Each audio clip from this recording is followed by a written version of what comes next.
So let's start with something that every single wedding photographer faces, even the pros. Weddings are chaotic. They move fast, the lighting changes every few minutes, the couples walking, hugging, turning, laughing. You're being pulled in 5 different directions, and your camera is desperately trying to keep up.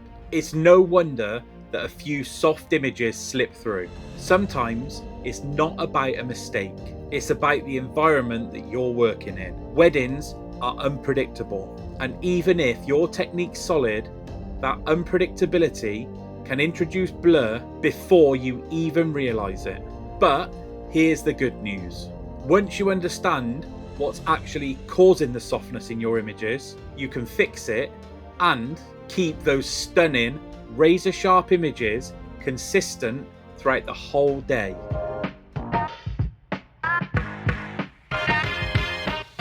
One thing that I always remind new photographers is that sharpness isn't just controlled by the camera settings. There are a bunch of external factors that can sabotage your images, even if everything looks perfect on the back of your screen. Let's take receptions for example.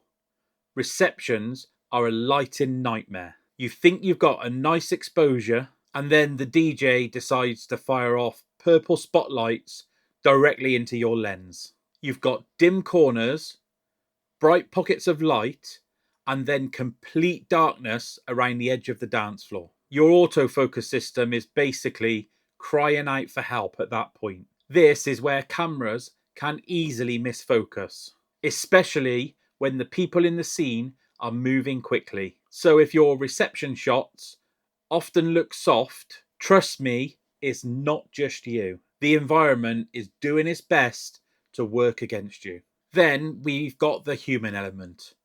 This one hits us all. If you're rushing, or if you're shooting with a longer lens, or you've let that shutter speed dip just a little bit too low, that tiny little bit of camera shake is enough to soften the whole shot. I've had moments where everything felt perfect at the time. Then I zoom into the image afterwards and realise there's been a slight camera shake. It happens, but what's important is learning how to prevent it. And we can't ignore the lens itself. Some lenses are just softer when they're shot wide open, especially if you're using budget lenses. Some just need some micro adjustment. And let's be honest, weddings are messy. Your lens is going to get fingerprints, dust, smudges from confetti all over it. All of those things can reduce the clarity of your image. If your images are consistently soft, don't automatically blame your skills. It could be your glass. Alright, so let's get onto the fun part, which is how to actually fix all of this. Because the difference between soft images and sharp ones often come down to a few simple habits and adjustments that you can make instantly. When it comes to sharpness, shutter speed is king. I treat it as the foundation that everything else sits on. If I'm photographing people that are moving, and let's be honest, at a wedding, everybody's moving, I try to stay at around at least 1/250th of a second. For things like confetti throws or for kids tearing around the dance floor, I'm going even faster, maybe up to 1/500th of a second, or even more if the lighting allows. The temptation is always to lower your shutter speed so that you can lower your ISO. But honestly, I'd rather have a sharp image that has a small amount of grain in it over a blurry one any day of the week. Now, aperture. Look, I love an f1.4 portrait as much as the next guy. But when the couple's walking towards you, or turning their heads, or if you're shooting groups, wide open is very risky. If your focus is off by just an inch, that's enough to make your image look extremely soft. So for movement or groups, I like to stop down a bit, somewhere around f2 to f2.8 for portraits and f4 to f5.6 for groups. It just gives you a bit more breathing room without sacrificing that aesthetic. And while we're talking about settings, let me say this. ISO is not the enemy anymore. Modern cameras handle ISO beautifully. The only time high ISO becomes a problem is when you try and fix it in post, because really you can't. So if you're ever stuck between lowering your shutter speed and raising your ISO, raise the ISO every single time. A lot of soft images actually come from your autofocus not being set correctly. Weddings involve constant movement, so continuous autofocus is your friend. And as for eye autofocus, use it and trust it. Let the camera lock onto what matters. For anything where people are walking towards you or people are walking away from you, tracking autofocus is your secret weapon. And for big group shots, I switch to single point autofocus to avoid the camera locking onto something random.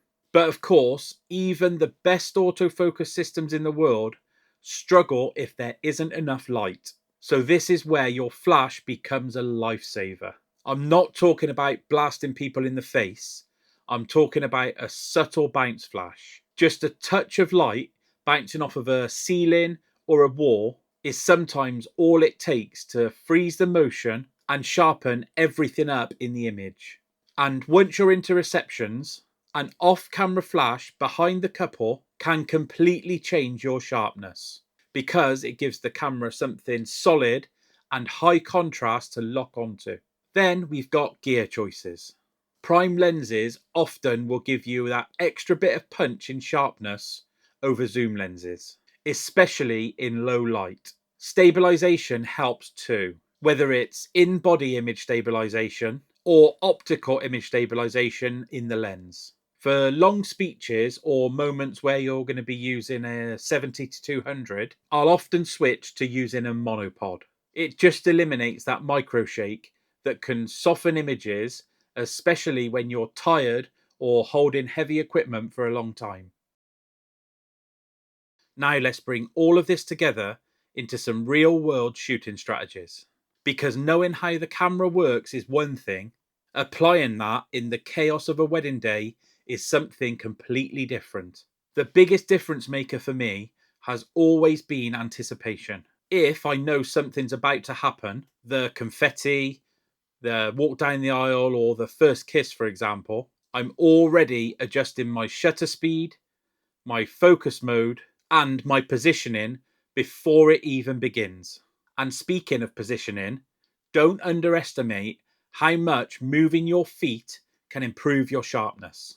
A couple of steps to one side or the other might just put you in better light or give your autofocus system enough contrast to nail the shot. And above all, try not to rush your focus. When things get hectic, the instinct is to shoot things immediately. But giving your autofocus system that extra half a second to lock properly onto the focus makes a massive difference. Slow down a touch when you can, and everything should improve. The more you learn about your gear's weaknesses, the easier it becomes to work around them.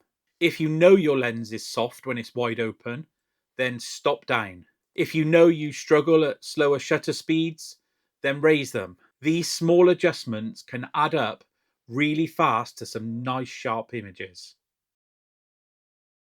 So that's why your wedding photos might not be as sharp as you want. And more importantly, you now know how to fix it.